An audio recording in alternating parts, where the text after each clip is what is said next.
Hey everyone, welcome to another LEGO Fan video. I'm your host LEGO Fan and I do fun LEGO videos at about 10 steps per video, as well as Ben 10 videos. So today we're going to cover all the aliens that were introduced in Ben 10 Alien Force Season 1. So that will be his 10 classic aliens that he uses in the show. And I'm going to have different rules for this. But before we get started, like, subscribe, ring the bell, do all that YouTube algorithm stuff. And with that out of the way, let's get started. So these are the aliens that we have. So there are, 12. So there are 12 aliens up here, two of which repeat twice because they have two different forms. But as I said, I'm going to have to adjust the rules, because if you guys have not watched Alien Force, he tends to announce the name of the alien with their transformation. So when he transforms into, let's say, Wildmutt, you'll say, Wildmutt, and then proceed to attack. So I am going to have to do the second line that they say, with the exception of one alien, that being this one, because it was a mistransformation, his first one.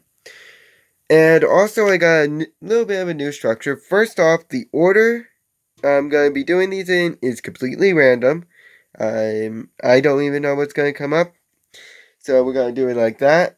And yeah, let's get started with our very first one. For those of you new to this, I would first like to welcome you to this new little thing.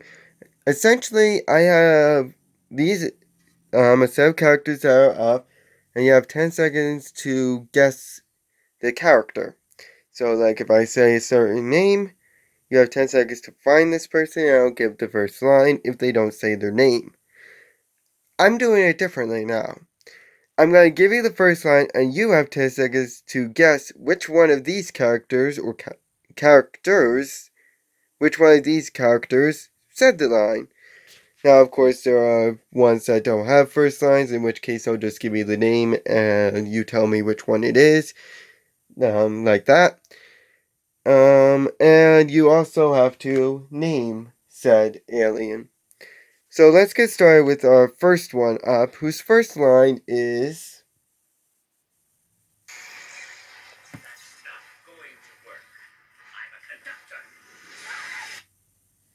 Rip that person. So, of these, which alien is the one that said it, and what is their name? 10 seconds, good luck.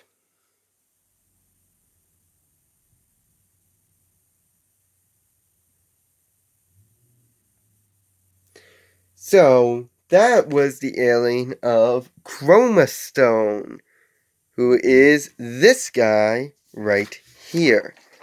So, Chromastone is a crystal sapien. There's like a whole big backstory with what he actually is. Actually, I think he's... Sorry about that. Species I actually think is a Sugolite. Essentially, they kind of nickname him Crystal Jesus, but we'll cross that bridge when we come to it. Who first appeared in that episode, which is the episode All That Glitters. Appearing briefly in that to fight the zombies that appeared at the power plant. Of course, I'm using zombies in quotes because they kind of were drained of energy from Michael Morningstar. Again, we'll get to that in probably the next video now that I think of it. And then he changed back shortly afterwards. Then in the Gauntlet, he fought Cash as a Tekadon robot and managed to weaken him, convincing him that he doesn't need to fight. And after some convincing by both Chromastone and JT, Cash managed to overpower the Tekadon and transform off screen. Then in Paradox, he tried to chase after Hugo as a trans-dimensional monster, and attempted to catch it, but he failed and was almost knocked out by a building. But he survived and changed back shortly afterwards. Then in Benaya, he battled the dragon outside a gas station and weakened it to the point where Sir Connor would be able to blast it with a... I forgot to change the name, so sorry. I called it a quantum detangler. I know that's not what it's called. Let's just say it's a big laser gun, because it's going to come up again. He didn't care that Chromosome was in the way there too, but Gwen managed to redirect the blast and the Draugr flew away, with Ben changing back shortly afterwards. So Chromosome, as he stated in his first line, is a conductoid, meaning he's able to absorb energy and redirect it, which knows any sort of energy attacks. The way he redirects this is via a laser blast, which can either be one single blast or a few little blasts. He's also pretty durable, as you could tell, because he has diamond and rock skin. So yeah, you ain't gonna hit him anytime soon. He's also pretty fast and has enhanced strength, which is strong enough to even rival a Tekadon, and enhanced agility. Now, in terms of weaknesses, there wasn't much to note in terms of weaknesses, being one of two aliens that doesn't have any notable weaknesses in the show. The other one being this guy right here. The only one I was able to find was that he has some slow reaction speeds, but that's about it. But with the enhanced agility, that kind of knows that weakness, so let's just say he has no weaknesses at this point in time. Now, let's move on into the next alien. So our next alien actually has two forms, okay? I do know these aliens ahead of time only because I actually do need to get the first lines ready. So, as I said, he has two forms, and his first line, or rather, second line, is. He would be if he were alone, but he's with us. So, of these aliens, which two, so he has two forms, are the ones that said that line? 10 seconds, good luck.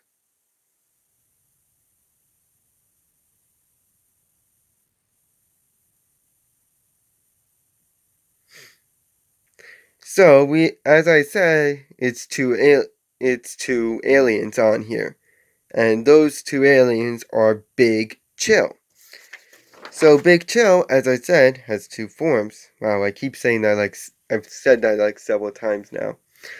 And these are his two forms. So he has his cloaked form, which is this one right here, and his uncloaked form, which is this. Yeah, that's some pretty good wingspan, don't you think?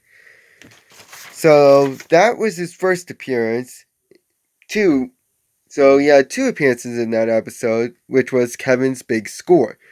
So once he tried chasing after Kevin after he stole Rust Bucket 2. The first Rust Bucket broke down, and, well, we know how that went. And he was sold, and Grandpa Max got a new one. But as hard as he tried, he could not stop him and ended up being caught in a net. Later, he battled Volcanus and managed to beat him by freezing up his armor and destroying it. Then in Max Out, then after Kevin's big score, he only had a few brief cameo appearances before the season ended. Kind of a wasted opportunity because he is one of my favorite aliens. Of course, we haven't gotten to my favorite alien yet. But in Max Out, he made a brief cameo appearance in which he helped freeze a few DNAs when they entered the factory before transferring back to confront Ken. Then in Polaris Helpers, he saved the gas station from going up in smoke before also helping Gwen from falling to her death and changed back to check on her.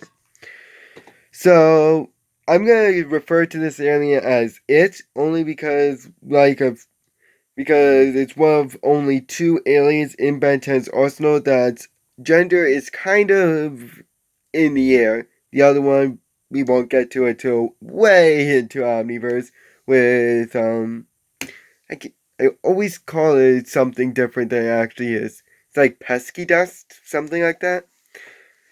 But the reason why we'll get to later on when we get to the episode Save the Last Dance. So, Big Chill can fly, it has a cloaked form, is fast and agile, and can go invisible / intangible, whatever you want to call it, and anything it passes through can freeze instantly. It also has freeze breath that can also double as a powerful wind gust. It can also seem to manipulate the shape the ice will take.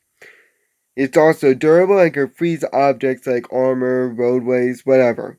and can deflect a flamethrower or flame gun with its own breath. However, special tech can make it visible to others and can be caught by a net. It also has to think in order to go invisible. If caught off guard, he won't be able to. And it can run out of breath, nulling his powers. So our next alien's first line is, or rather second line is, Check it out, hands free. that. So of these, which one is the alien, which alien is the one that said that line? 10 seconds, good luck.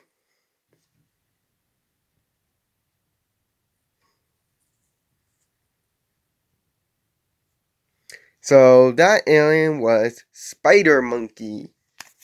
This guy right here. So he is an arachnotrimp. By the way, Big Chill was a necrophrygian.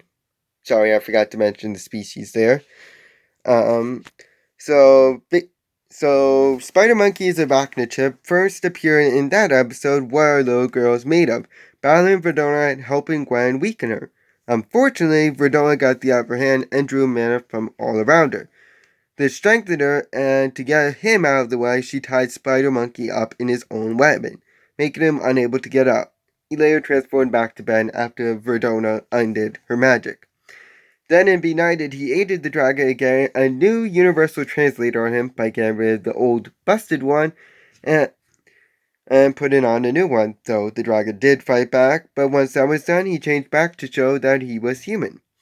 So, Spider Monkey has 2 extra limbs and can either walk on all 6 or just 2. He can also shoot webbing out of his tail, which is both durable and sticky, which this webbing can also encase people or help pull them back. It can also be used as some sort of slingshot or net, and he can also swing from his weapon like Spider-Man. He also has an advanced agility and a prehensile tail. In other words, he can use his tail as sort of like a limb almost. He also has an enhanced jump and is a pretty decent fighter. He also has a pretty decent balance and can climb vertically. But he can be encased by his own weapon and is unable to get out of said weapon. The next one actually doesn't have a second line. It does have a first line, but as I said, I'm not using first lines because he just says the name. And that is a very short blurb on Alien X. So, of the remaining ones, which one is Alien X? 10 seconds, good luck.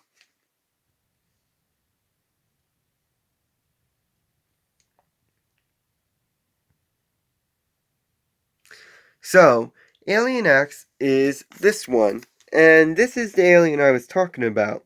He is considered the most powerful transformation Ben has. He is a celestial sapien who first appeared in the cleverly titled X equals Ben plus 2. He appeared to try and stop a collapsed dam and succeeded in doing so by reversing time. This also saved Gwen, Kevin, 77, Atea, Raph, and some incursion warriors. But this was, according to Selena, a freebie and spent much of the rest of the time in a paralyzed state, unable to change back. And yeah. So, due to the constant argument between Serena and Belkis, but Ben finally convinced him to let him change to another alien, and they all agreed. Therefore, motion carried, and he changed back. So, we don't really get a lot of info on Alien X due to the fact that, well, he was kind of in an immobile state. So, all we know is that he could reverse time and could kind of warp reality and time to his will. Nothing big. But the thing is, with great power comes great responsibility. And, well, this guy definitely lives up to the same. Because in order for Alien X to do anything, all 3 of the voices in his head, literally, we'll get to them in this, like in the last video of this. Serena, Bellicus, and Ben, they all have to agree in order for any action to be taken, including to change out of this form. Otherwise, he's immobile and unable to do anything. The next alien's first line, or rather aliens, because there's two versions of this guy, is... Yes. Guess what time it is? It's hero time. RIP. He just did a belly flop, sorry. So, of these aliens, which two are this guy that I just spoke? 10 seconds, good luck.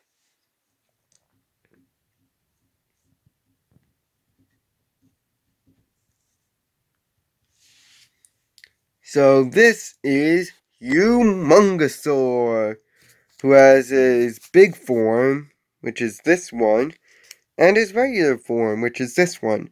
Remember, these are Alien Force versions of the characters, just so you know.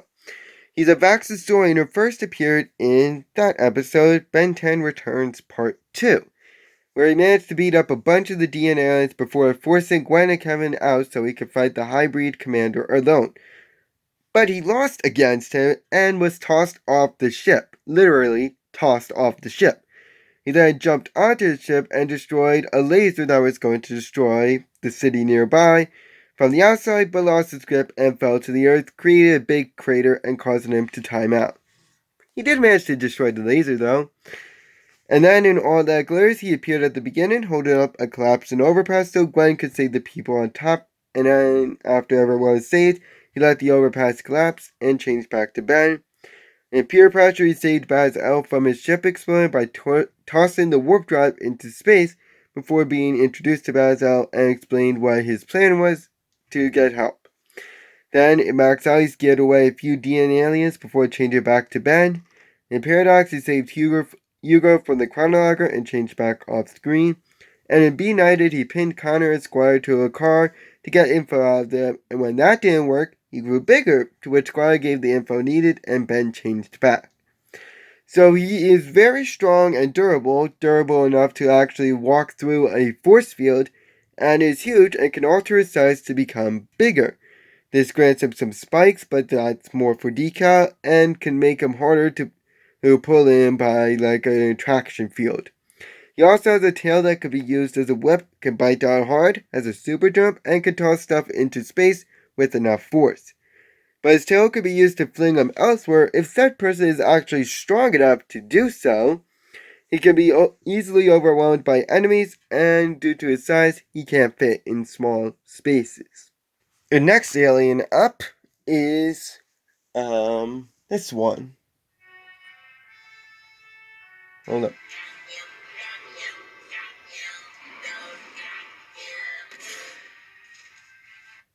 Based on that voice, for Ben 10 fans, based on that voice, you could probably easily tell which alien that is. So of these, which one is the one that said that line? 10 seconds, good luck.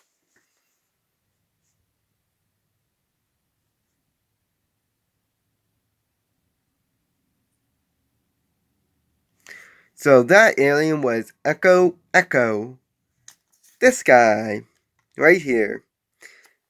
So, he is a Sonorosian who first appeared in Ben 10 Returns Part 2, battling and defeating the Mech Dragon and a pile of the illegal laser lances used by the Forever Knights. He literally blasted away the Mech Dragon and its parts. And then in Kevin's big score, he managed to take out Ardra by trapping him in an alley and using his wall of sound technique to redirect the needles to knock out Ardra and then glue all the needles in. Then all the clones jumped into one, and he changed back, albeit still under the effect of Ardra. So it can duplicate itself, but unlike Ditto, who also has that ability, these clones are all separate and not connected, meaning they don't share the same pain. So if one is hurt, not all of them are affected, only said clone. It can also unleash a sonar scream, which can be done by the clones at the same time, often called the Wall of Sound. He's also quite strong for his size and is also agile and quite durable.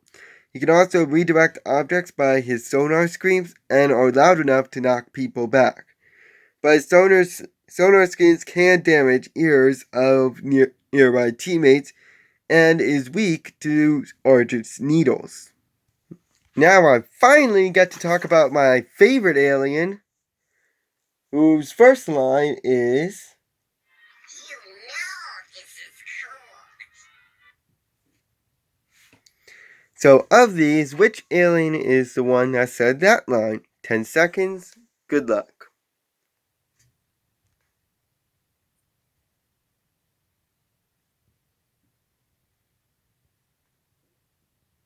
So that alien is Goop. Wow, that was... Sorry if that came out really weird on the recording. But yeah, it's Goop, my favorite alien of Ben 10. He's a polymorph whose first and only appearance in Season 1 was the Gauntlet, where he attacked the Technodon robot at the beginning of the episode, managing to blow it up by entering it while it was regrowing its hand, and expanded, blowing himself and the Technodon up. But Goop managed to pick up all its parts, I don't know how else to say that, and change back to Ben. So his abilities is that he has some flight, as well as enhanced agility, and is nigh on indestructible. He also can regenerate and blow up if he can, and if blown up, he can recollect all its different components. Don't know how to phrase that. He can also enter small cracks and expand his size. But if his anti-gravity projector, which is this little device on top, if that is knocked away, destroyed, turned off, whatever, he becomes a puddle of mush and is unable to attack or do much of anything, really. So the next alien actually does say his name in his first line. I'm going to let this one slide though, but you still have to guess which one of these aliens is this guy, whose first line is... I'm not Jetray. I'm a seafood platter. And apparently one possessed of a highly advanced intellect.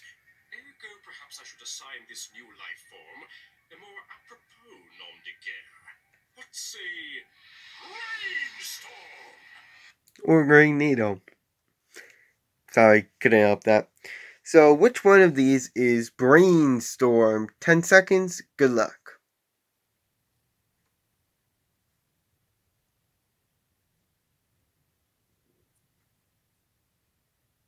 So, Brainstorm is this guy.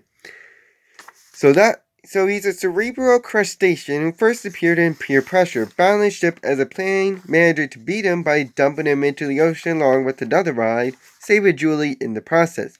He then went into the bathroom and changed back into Ben in the stall. Down in What Our Little Girl's Made Of, he battled Kevin at a diving contest by a lake, in which Kevin tried to show him out as a fun little game, and Brainstorm won, proclaiming he wasn't even thinking that hard. So he has highly advanced intellect rivaling that of the Galvins, and can shoot electro bolts out of his head once he uncovers his brain, which could turn water into steam. He also can shoot this as a single bolt as well. He can also form shields and perform a type of telekinesis. But he's not a good fighter. He has trouble grabbing handles, being that his hands are actually claws. Water can apparently short him out, and he can often speak too smart, which was a problem also with gray matter, and could come across as very arrogant. The next alien's first line is... What's that smell? Is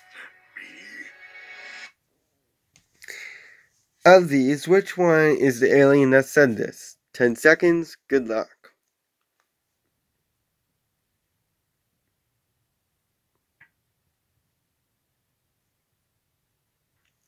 So that alien is Swampfire.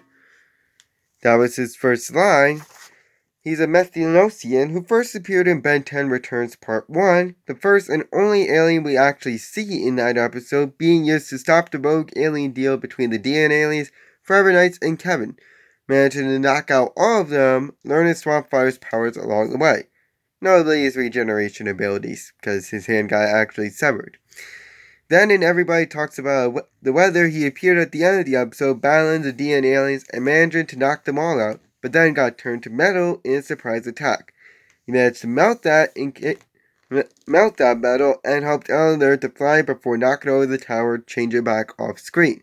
In Paradox, he got introduced to Professor Paradox and helped Kevin chase him throughout Los Soledad, causing Hugo to show up, to which Kevin tried to punch him, but failed and aged forward. Swampfire changed back shortly after this. In Plumber's Helpers, he managed to get out of the Null Void and defeat Mary before talking to Helen, convince her to drop her weapons, and then change back off screen. Then, in X equals Ben plus 2, Ben finally convinced Serena and Bellicus to let him change, and changed it to Swampfire to beat Atea and the Incursions, and managed to do so, as well as free Gwen and Kevin. So, in other words, he's the first alien we see in Season 1, and the last one. So he's a good fighter and is abnormally strong, not as strong as Forans, but stronger than normal humans. So he's also able to absorb bullets and punches, as they can just go right through him since he is a plant. He can also reconnect any limbs that have been severed, and if crushed, he can burrow underground into safety. He also can shoot a single jet of flames hot enough to melt metal, and can shoot big fireballs or just little ones. He can also spray a special type of gas in order to control plants, and can plant himself in the ground to make himself steadier. He also is somewhat durable and can go through bars, and he does have an aroma around him that makes him smell very bad, as pointed out in his first line. And the only weakness that is noteworthy is that he can be immobilized by ice. I thought it was metal, maybe it's ice, I don't know. But that can thaw out in due time. For a final alien, so this guy's first line is that. Do you know what his name is? 10 seconds. Good luck.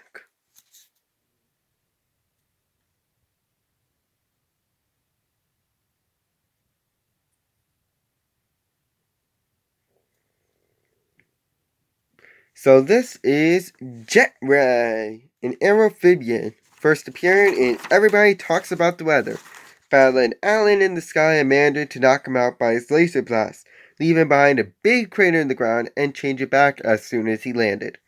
Then in All That Glitters, he appeared briefly to try and take out Michael Morningstar by blasting him, but instead he got absorbed and got blasted back, changing back shortly afterwards. In Pure Pressure, he chased after Ship, who has upgraded a swing ride, managed to get his leg stuck, but was knocked out briefly. After coming to, he found Ship again and threatened it before changing back since Julie found out. Then, in Max Hour, he helped destroy a few trucks carrying Xenocell eggs before transporting back to bed. In What Are Little Girls Made Of, he chased Verdona across the lake and attempted to blast her, but failed, causing Verdona to attack and making him explode, causing him to change back to bed. Then in Paradox, he tried and failed to hit Hugo, but luckily Paradox intervened by throwing gumballs at the beast, and later himself, before Jetray changed back. So Jetray's main ability is that he can fly very fast, fast enough to keep up with Alan, and can go supersonic, which is faster than sound. He can also shoot lasers out of his eyes and tail, and can swim and breathe underwater. However, his attacks won't work on any energy absorbers, as he is weak to magic. And that will be all for today. I'd like to thank you guys for watching. Next time we'll cover half of the villains that have appeared. I'll see you guys then. So long.